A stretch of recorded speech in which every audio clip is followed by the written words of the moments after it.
2021 was a fantastic year for video games for me, and while some people might think it was slow, I personally don't see that at all. Yes, we didn't have a lot of big budget AAA games, but that's not all there is to enjoy when it comes to video games for me. I don't look at the fidelity of the graphics when I'm looking for games. I look at art style, story, characters, and things like that. And for me, this year had a lot of those games that had all of that. And mostly, a lot of the video games had what's most important to me about video games, and that's fun. I was able to pass the time with some of the most amazing video games this year, and this is what I'm going to be talking about today. My game of the year. How we're going to be doing this is I have 6 nominees that are going to be the 6 games that I believe are the 6 best games this year, and we're also going to have some honorable mentions as well that didn't quite make the cut. You're going to see in this list that even though some of the games are only honorable mentions, it was really tough to put them there and not in the 6 nominations for Game of the Year, because this year for me was awesome. This is my 2021 Game of the Year.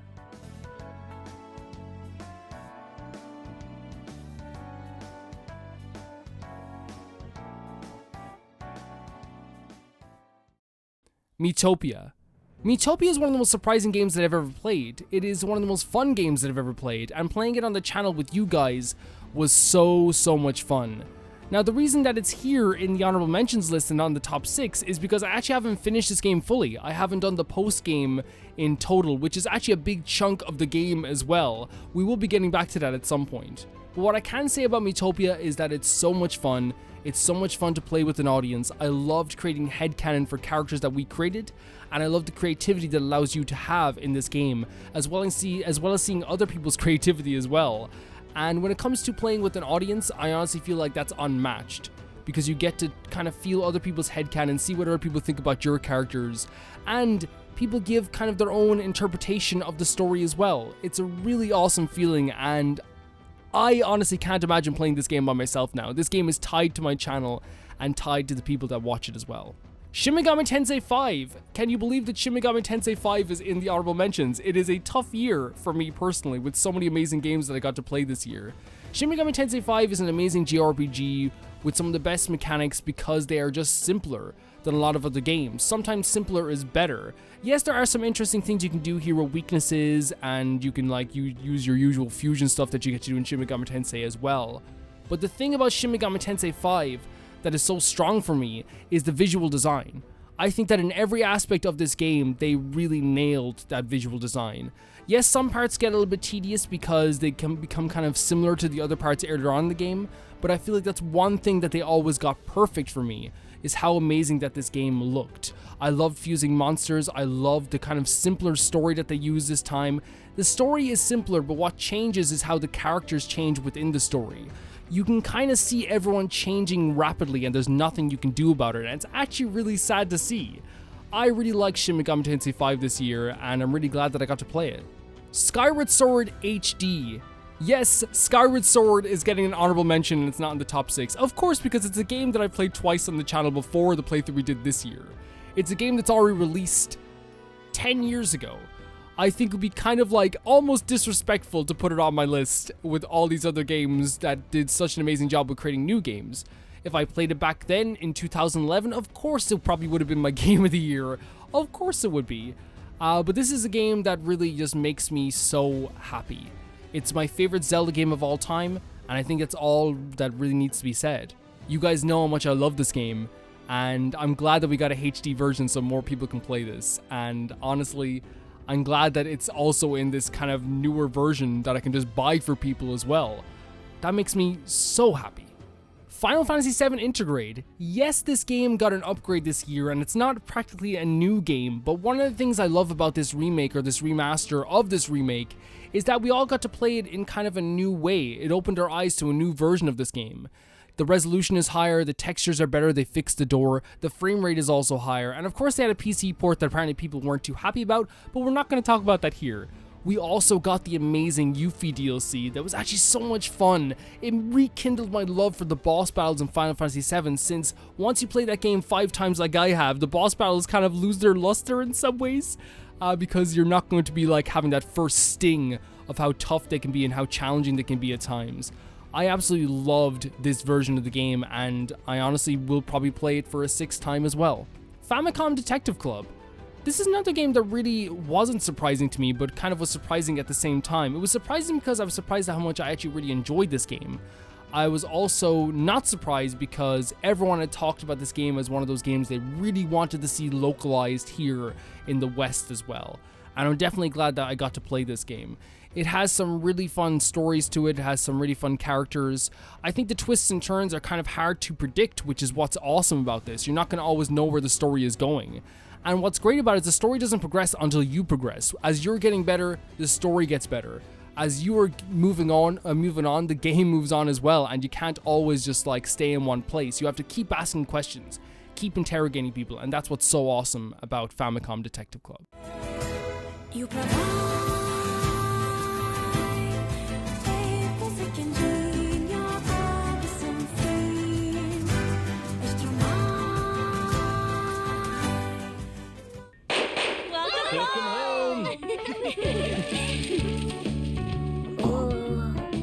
Surprise! We get you or what? My first nominee for Game of the Year is Persona 5 Strikers. Anyone who knows me knows that I love Persona 5, and when Persona 5 Strikers was announced, it was honestly this fever that came over me. I couldn't wait to play this. People were talking about it as a spin-off game, but what it really became was a Persona 5 sequel, and it was a worthy sequel at that. This game is the perfect send-off to the cast of characters that I love so dearly. I've always been very much in love with Persona. Persona 2, 3, 4, and 5 are some of my favorite games of all time. And being able to play another game like this with the Persona 5 cast, or any Persona cast, is always a treat. This is more of an action-based game, which kind of shows off what they kind of could do with the Persona series going forward outside of the actual turn-based stuff as well. And when it comes to Strikers, it's just this really fun game that slaps you from behind in the back of the head with all of this emotion, whether it be with like the new characters like Akane, or it can be with the new bad guys that they created as well, which kind of feel like really off-kilter Disney villains at times too. The music is fantastic, the visuals look great, the battles are awesome. It's so much fun building up your team and using their powers to fight against bosses' weaknesses. Being able to swing an axe with Haru again, or whipping people with On's whip, or even just like punching people with Makoto. All of it just really works for me personally, and everything kind of just became this perfect sequel. And I say perfect because emotionally it's perfect. It gave me that fulfillment that I needed. Even though we all played Persona 5 Royal, and I loved playing Persona 5 Royal last year, one of my favorite games of all time, Persona 5 is one of my favorite games of all time, playing something like Strikers really felt like it was a goodbye. And when they played that ending credit music, I remember bawling my eyes out over these characters. Because at some point we do have to say goodbye to them in the context of canon. We have to say, see you later, like we have with the Persona 4 cast and the Persona 3 cast. Yes, will we see them again in other spin-offs? Of course, and hopefully we do see them again. But I think this was their way and our way of saying goodbye. And for that matter, I think that the boss battles in this game are amazing. I think that the villains are amazing. I think that the characters, of course, are great. They're the characters from the Persona 5. And exploring this world was also fun as well. I felt every single beat of this game. I felt every single moment with these characters, and I never wanted it to end. But of course, just like everything good, it had to. We missed ya. It's been a while. Did you get taller? Looks like you've been doing fine. You too, Morgana. I want to feel your hand right now. You are the place, my only home.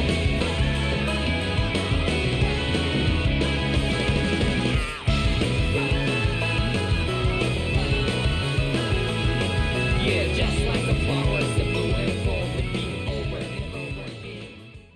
Tales of Arise is a game that I will never ever forget, and it's a story that I will never forget. To me, in terms of visuals as well, this is the prettiest game to come out this year.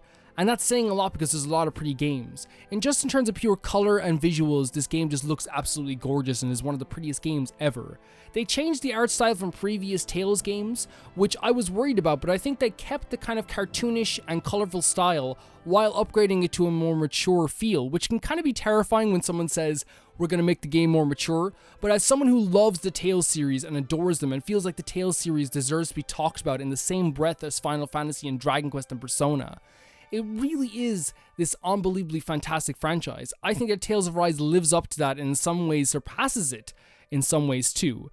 This whole story of this game is such a simple concept. While it is about taking down lords and saving slaves, and that's one of the most important aspects of course, it is also about two characters being able to touch each other. Alphen and Shion. Shion, whoever she touches, hurts them because of the thorns inside of her. Alphen can feel no pain. Finding someone like that in your life that's able to actually hug you. The basic concept of this game is a bunch of friends. Rinwell, Law, Hootie, Dolim, Kisara, Shion, Alphen, all trying their best to hug Shion. And that's it. That's the basic concept of this beautiful story. They're taking down the lords, but in the back of their minds, we need to free Shion from her thorns. Why? So we can hug her. They don't directly say all the time, we want to hug her, but like, that's what they mean. They want Shion to be able to feel things, to go through life not being afraid of touching people, to go through life being able to feel love more than just the emotion, but the physical aspects of it as well. And I think that's such a cool way of telling a story. And with those party members that I just mentioned there, every one of them has a piece to play in the story. Nobody is really more important than any other character, and they all mean something in that world as well. They have opinions on what's happening in the world. They have constant fights and bickering. They're not just this happy-go-lucky team that love each other no matter what. They are in constant war with each other's ideals, and that makes for a much more interesting story, especially when hopefully in the end they start to love each other more than anything. I really think this is another one of those games that deserves to be played over and over again, and I was really shocked to see it wasn't on a lot of big time journalists game of the year picks for me personally, because I thought this game was utterly fantastic. You okay? Your arms! Oh, yeah. How about that? Guess it's just as well I can't feel it, huh?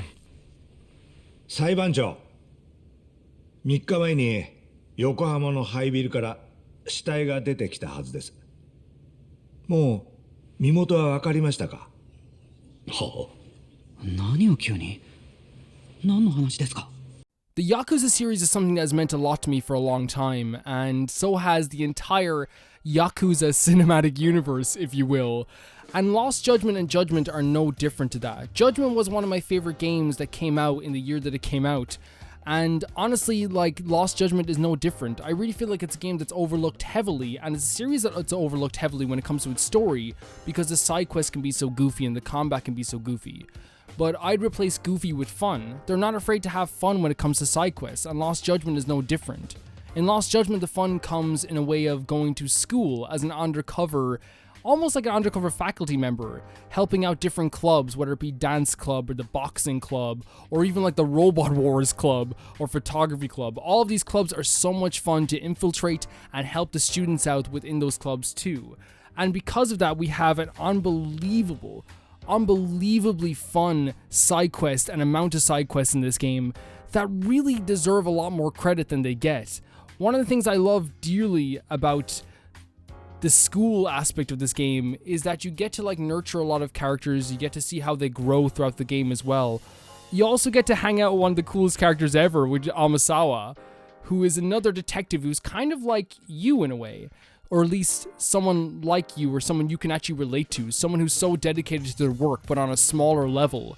And because of that, you have someone you can actually talk to and reason with without them thinking you're entirely weird. They're so up for a lot of the things that you would ask to do, or a lot of the things that you would need to do.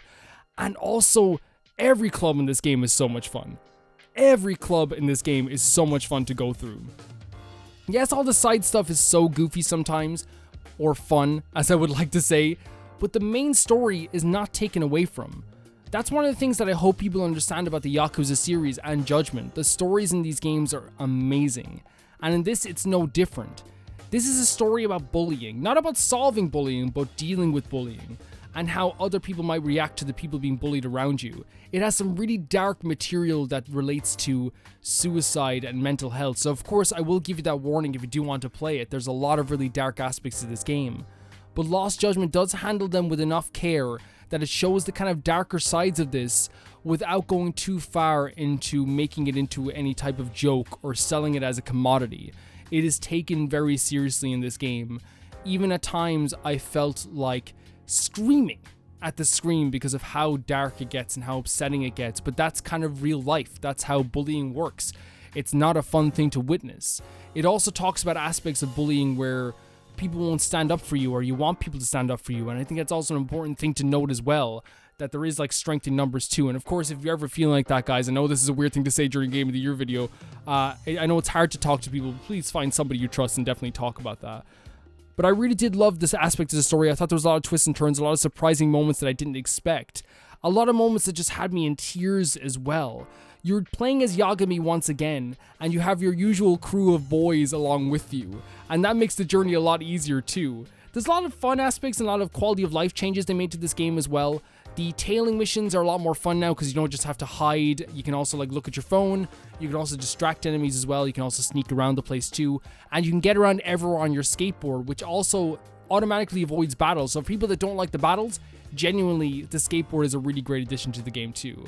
This is another fantastic game that hit me really hard.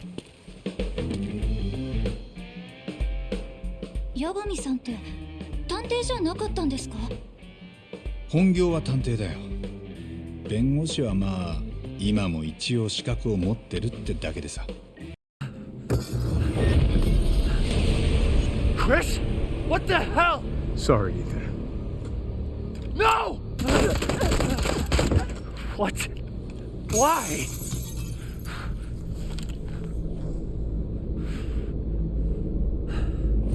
Resident Evil Village is an entire horror game that came at a time that the internet was so ready to love this game. Yes, Lady Dimitrescu became a big meme at the first part of the year, but that again shouldn't overshadow the fact that this is a fantastic survival horror game, just a really fun survival horror game.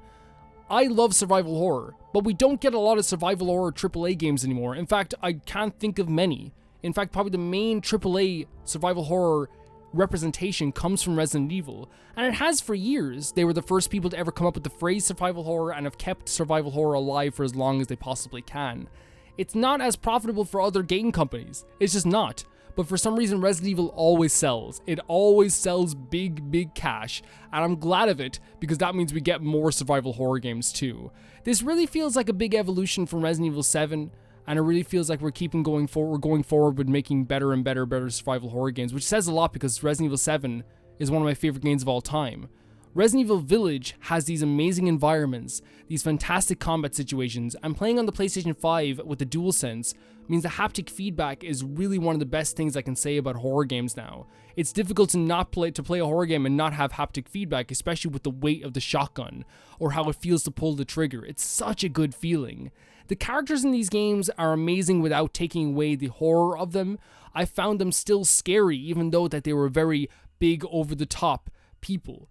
And that sometimes can take away from a character and make them less scary if they're so flamboyant or they're so over the top. I was still pretty terrified of Lady Dimitrescu, which I was worried about because she became such a meme at the time. I found myself hiding a lot, running away a lot, because of of course, that's what you have to do in these games as well. But above all else, I found myself having fun. This game is fun from start to finish. It's fun to explore, it's fun to fight, it's fun to run, it's fun to look at things, it's fun to pick up documents as usual in Resident Evil. I love Resident Evil.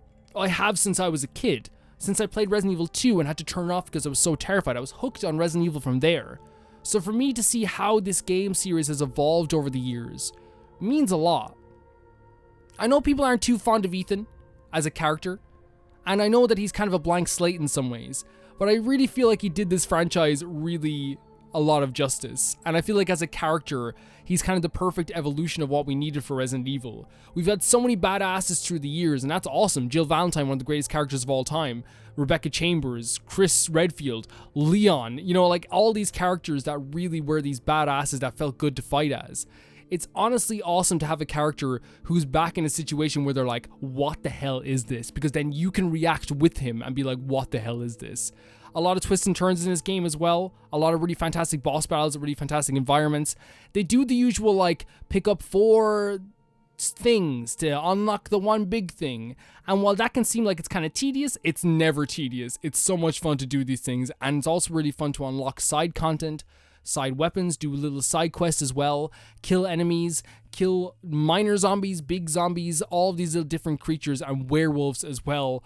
I really felt like this was just a fantastically fun game, and I wish I could go back and play it for the first time again. Furthermore, I can assure you that if you entrust the mortal to House Demetrius, my daughters and I shall deliver to you the finest. Way ugly! I want to see! He's away! Brother, shut the fuck up! What? Where? You mean you'll screw around with him in private, and where's the fun in that?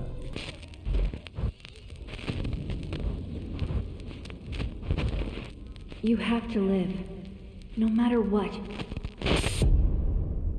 I had no plans whatsoever to play Scarlet Nexus. Not whatsoever. In fact, I had no plans on even touching this game at all. But one evening I had a free night and the demo dropped on the PlayStation Store, so I decided to play it. And almost instantly after closing the demo, I pre-ordered the game then and there.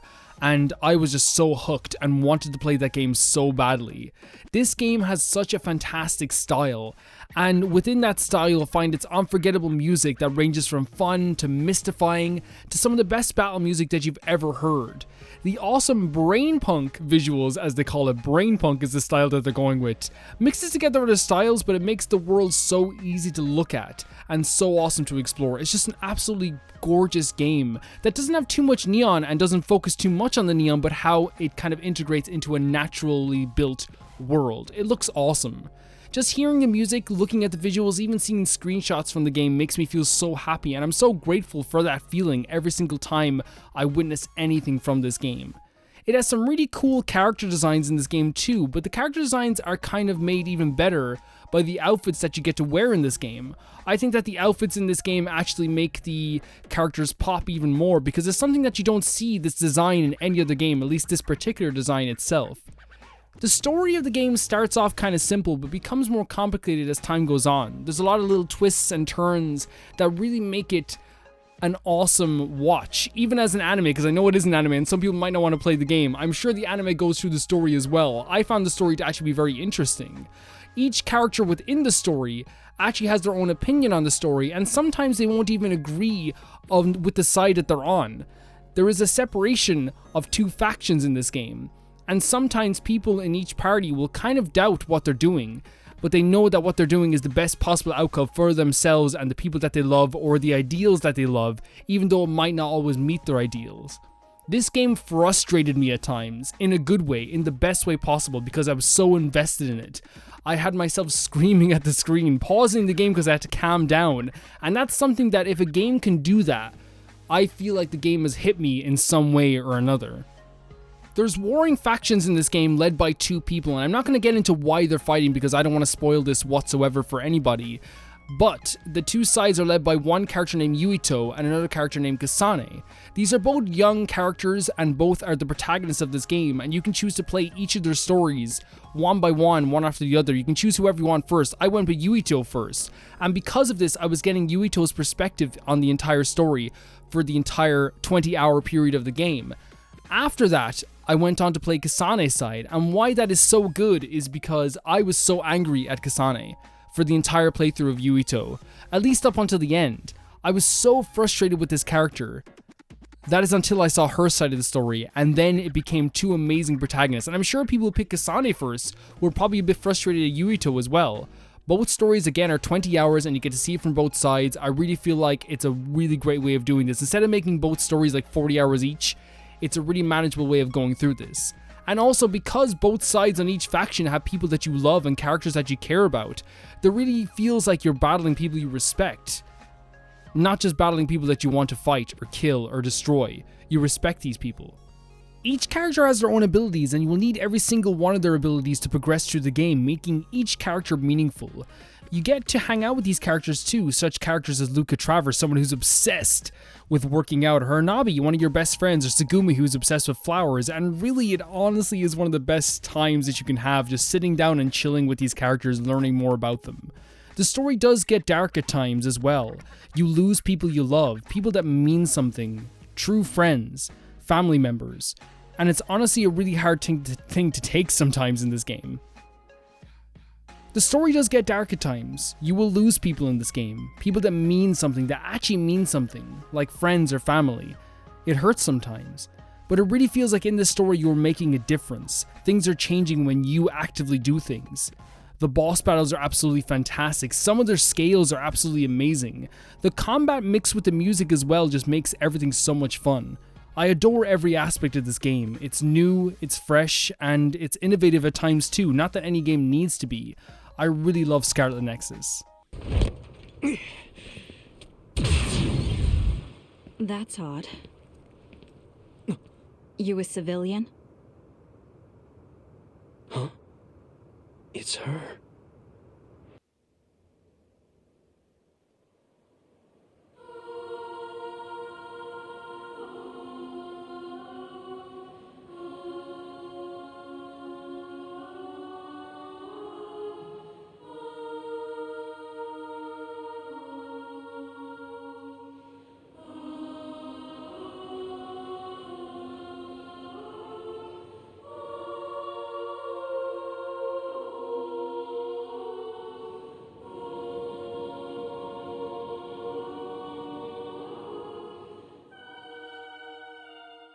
When I just think of NieR Replicant, I don't really think of a video game.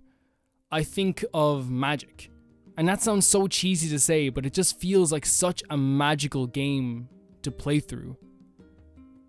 The style of this game, whether it comes from the absolutely gorgeous OST, or the absolutely amazing visual style, or the character designs, or even the dialogue, everything of course can be replicated by other people. But to do it all together in the way that they did makes this one of the most special games that I've ever played, ever. When I hear a song from this game, or when I see the shade of grass in this game, or I see the visual stylings in this game, or I see a character's design outside of the game, I feel like I'm right back in that game right away. I loved going through this whole world, and I loved going through this game, even replaying the game to get the other endings, which I thought would be difficult, but it's actually really simple to do. I thought that every single aspect of this game was done with the idea of creating a style of game that is just for this game. I didn't feel like they were trying to be like any other game whatsoever, or try to be inspired, even though they probably were inspired by many games. It really feels like this is a world that is perfectly crafted, that nothing can really get in or out of the world itself. I never compare games to Shadow of the Colossus, because Shadow of the Colossus is my favorite game of all time, but Shadow of the Colossus feels like this too. Shadow of the Colossus is a game that is a perfect world. It's a world that nothing can get in or out. It's airtight. It is completely devoid of any references or anything that feels like it could be from any other game. It doesn't even feel like a video game sometimes, and that's the way I feel about NieR Replicant as well. It is a game that is airtight. And every character you meet in this game, from small to big, has their own feelings about the world, and that's something I always say that I love about video games. It's games, stuff that I love about other games too, whether it be Tales of Arise or Scarlet Nexus that did the same thing or a similar thing with their characters. But in this case, the accompaniment of the world's design, the music, everything all together is what really makes this game feel so special. Meeting characters in this game is a gift. It's a gift that honestly, I can't say thank you enough for. Whether it be hanging out with your sister Yona, who is the sweetest girl to the point that when she would fall in the loading screen, there was a little silhouette of her in the loading screen. I used to be like, oh, no, don't fall, because I cared so much about her. You have people like Kaine and Emil, who like I've never seen a character like Kaine. I've never seen a character so incredibly hurt as Kaine. And the way she acts, you can tell how hurt she is, without actually making it too over the top.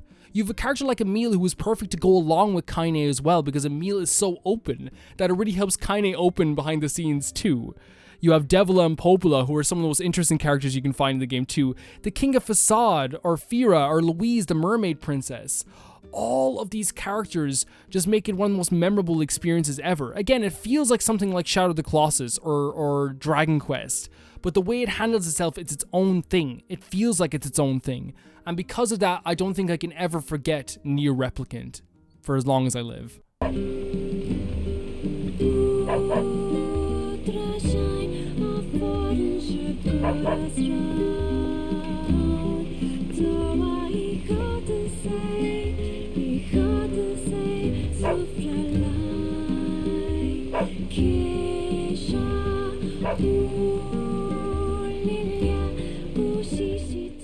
All of these games are amazing. Every single one of these games that I played are utterly fantastic. But when choosing a game of the year, it's incredibly difficult because you have to choose one game or maybe sometimes two. But in this case, I'm going to choose one game.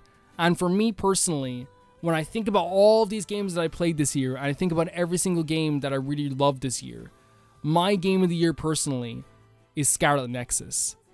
And the reason I'm choosing Scarlet Nexus is because I feel like it's a new IP. It's a new fantastic world that they've created, but also it's a world that I fell in love with also. Every game on this list is 9 out of 10, amazing, some cases 10 out of 10. But the thing is about Scarlet Nexus is that when I think about what I would love for video games going forward, I love the aspects of this game that feel so fresh and so new. It really is one of those things that like I never had any downtime in this game whatsoever. And while other games on this list as well could be the game of the year in my head tomorrow, right now in this moment, Scarlet Nexus is the game that I truly want to praise the most. It is a beautiful game that deserves the Game of the Year award for me personally.